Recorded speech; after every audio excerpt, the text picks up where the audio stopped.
आज हम एक ऐसे शख्स के बारे में बात करने जा रहे हैं जो दुनिया को हिला के रख सकता है। यहाँ हम बात पॉपुलर की नहीं कर रहे, हम बात करने वाले हैं उसकी तरह दिखने वाले की। जी हाँ, हम बात कर रहे हैं ब्लीच के उराहरा की, बट सिमिलरिटी तो है भाई। और आज हम उराहरा के पावर को एक्सप्लेन करेंगे और वो कितना पावरफुल है इसके बारे में भी इस वीडियो में हम जानेंगे। और अगर तुम्हें इसके रिलेटेड एजेंट के पावर के बारे में जानना है तो मैंने वो वीडियो डाल रखी है, तुम जाकर चेकआउट कर सकते हो। सो इस वीडियो को हम यहाँ स्टार्ट करते हैं। कीसुके उराहरा एक टाइम पर वो सोल सोसाइटी के 12 डिवीजन का कैप्टन रह चुका है, और सिर्फ कैप्टन नहीं बल्कि वो सोल सोसाइटी के टॉप नॉच लेवल का साइंटिस्ट भी है। उसने एक ऐसी रिसर्च टीम स्टार्ट की जो फ्यूचर के टूल्स, गैजेट और साइंटिफिक टेक्निक्स को डेवलप करती है, और जो कि आज भी जो भी मॉडर्न टेक के शिनिगामी यूज करते हैं उनका बेस उराहरा के रिसर्च से ही बना है, जैसे गिगाई और स्पिरिचुअल सेंसर जो हमने ब्लीच सीरीज के अंदर भी देखा। लेकिन अब सवाल ये उठता है कि इतना इंटेलिजेंट होने के बावजूद उसे धक्के मार के सोल सोसाइटी से बाहर क्यों निकाल दिया। इसका जो कि एक मेन रीजन है जो कि था होग्योकू। ये एक ऐसा क्रिस्टल था जिसे उराहरा ने बनाया था जो शिनिगामी और भोलो के बीच की बाउंड्री को तोड़ सकती है। सिंपल भाषा में अगर बात करें तो ये एक ऐसी पावर होती है जिसे कोई भी सोल बीइंग, चाहे वो होलो या ह्यूमन हो, उसे वो नेक्स्ट लेवल की पावर दे सकती है। अब प्रॉब्लम यहाँ है कि ये एक्सपेरिमेंट लोगों को समझ नहीं आया। लोगों को लगा कि ये आगे चलकर डेंजरस हो सकता है, फिर आगे उसे सोल सोसाइटी से बाहर निकाल दिया गया और वो दोबारा कभी भी सोल सोसाइटी में नहीं आ सकता। अब इससे ज्यादा मैं समझा नहीं सकता, बट हाँ, उसके बाद तब उसका दोस्त योरिची यानी हमारी कैट गर्ल ने उसकी मदद की और वो दोनों चले गए ह्यूमन वर्ल्ड में। वहाँ आके उराहरा ने काराकुरा टाउन में एक स्मॉल शॉप खोली। उसने अपनी लाइफ नॉर्मल शॉपकीपर की तरह नहीं बिताई, बट उसने हर चीज पर नजर रखी। साथ में उसने इचिको को भी काफी मदद करी, जैसे स्पिरिचुअल प्रेशर कंट्रोल कैसे करा जाए और होलो से प्रॉपर कैसे लड़ने का तरीका भी सिखाया। और उसी के भी इचिको ने जंगत्सु को भी पहली बार फील किया।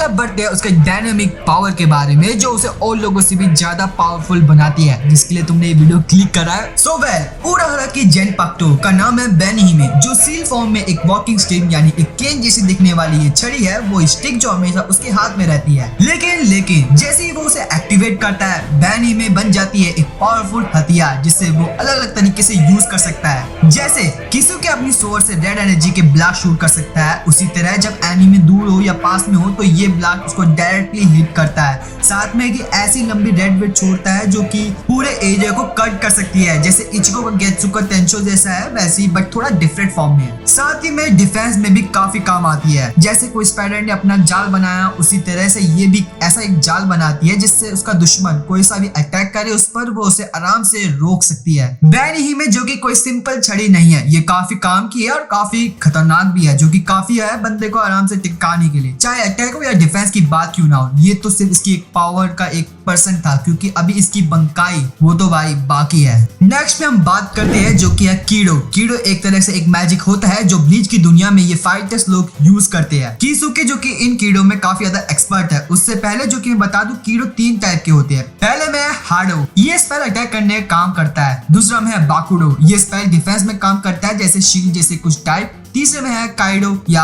वन पीस वाला काइडो नहीं है, ये अलग तरह कोई काइडो है। ये स्पेल हीलिंग जो कि हीलिंग या ट्रीटमेंट के लिए इस्तेमाल करते हैं लोग, जो कि अपना भाई किसुके इन तीनों को आसानी से यूज कर लेता है। और छोटे स्पेल्स को तो वो बिना बोले भी यूज कर सकता है, जो कि आम बात नहीं है, क्योंकि ब्लीच के यूनिवर्स में काफी कम है जो बिना बोले स्पेल का यूज कर सकते हैं। अगले में है शैम्पू, ये कोई शैम्पू नहीं है। अब हम इसकी एक ऐसी चीज के बारे में बात कर रहे हैं जो शायद पढ़ने में थोड़ा अलग लगता हो, बट सिंपल वर्ड्स में बोले तो शैम्पू एक सुपर फास्ट मूवमेंट टेक्निक होती है, जो कि ये टेक्निक शिनिगामी यूज करते हैं फॉर एक जगह से दूसरी जगह जाने के लिए, जैसे नारुतो का बॉडी फ्लिकर या गोकू इंस्टेंट मूवमेंट जो कि वो यूज करता है जैसे कहीं भी जाने के लिए, या एनीमे के अंदर जब वो बंदा बावला हो जाता है, वैसे ही ब्लीच में इसे इस नाम से बोला जाता है। उराहरा की स्पीड जो कि काफी ज्यादा तेज है, मानो कि उसकी सिर्फ शैडो या उसकी आफ्टर इमेज दिखाई देती है, जो कि वो सेकंड में 2-3 बार जगह बदल सकता है, जो कि कोई शक की बात नहीं है कि वो कैप्टन रह चुका है, तो उसके लिए तो ये सब करना आसान ही है। और एक और चीज है जो कि है वो सब्सक्राइब करना, बटन को प्रेस करना, जो कि बढ़िया बात है।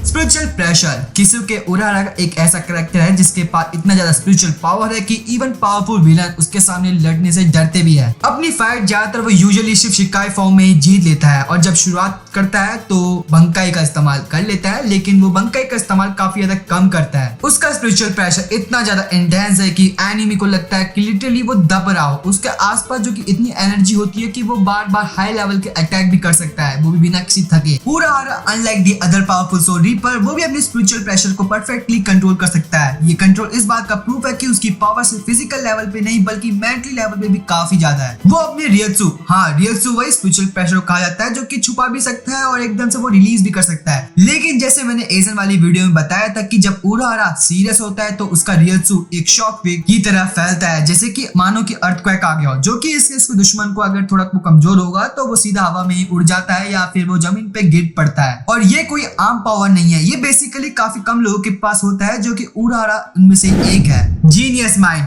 ब्लीच यूनिवर्स में एजन और उराहारा दोनों ही एकदम डेढ़ जाने हैं। दोनों को समझना नामुमकिन है भाई, क्योंकि ये दोनों अपने एक यूनिक स्टाइल का है। जो कि उराहारा भाई एक जीनियस है, लेकिन उसका मेन फोकस जो कि इनोवेशन में ज्यादा रहता है। उसने होगोकू जैसे पावरफुल थिंग और साथ में कुछ और भी एडवांस टेक्निक को क्रिएट किया, जो कि ब्लीच की स्टोरी को सबसे ज्यादा क्रूशियल रोल प्ले करती है। वो जो कि फॉर्मर कैप्टन रह चुका है और साथ में shinigami research and development institute का भी फाउंडर भी रह चुका है। उराहारा ने ब्लीच के अंदर काफी कुछ मस्त चीजें बनाई है, जैसे कि होगोकू तो मैंने बता ही दिया, और भी कई सारे जैसे गिगोगन, आर्टिफिशियल सोल्स, गिगाई, फेक बॉडीज, और जो कि फेक बॉडीज वाला मस्त एपिसोड था, और मॉडिफाइड सोल जैसे और टूल्स। अब सबसे इंपॉर्टेंट पावर की वो है उराहारा की बंकाई। ब्लीच में हर बंकाई की अपनी एक यूनिक स्टाइल होती है, लेकिन उसकी अलग भी पावर होती है। लेकिन किसुके उराहारा की बंकाई सबसे ज्यादा कंफ्यूजिंग बंकाई में से एक है। जब उराहारा अपनी बंकाई एक्टिवेट करता है तो ये डार्क हेयर वाली ये वुमेन अपीयर होती है, जिसके बाल उसके हेड के अराउंड लूप होते हैं। उसने रेड ड्रेस पहनी होती है और उसके हाथ में डमी जैसे कुछ दिखते हैं। शायद दिखने में ये बंकाई इंप्रेसिव ना लगे, लेकिन इसकी ability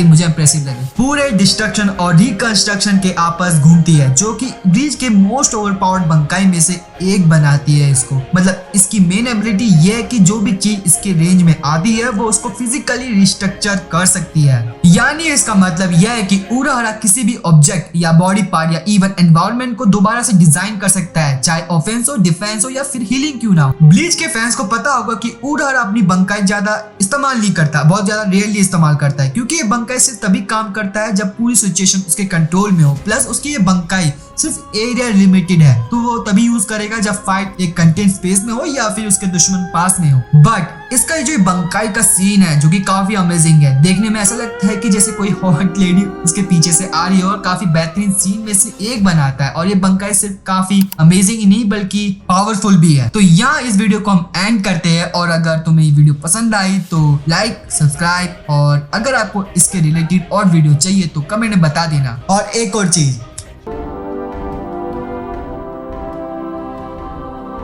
With great power comes great responsibility.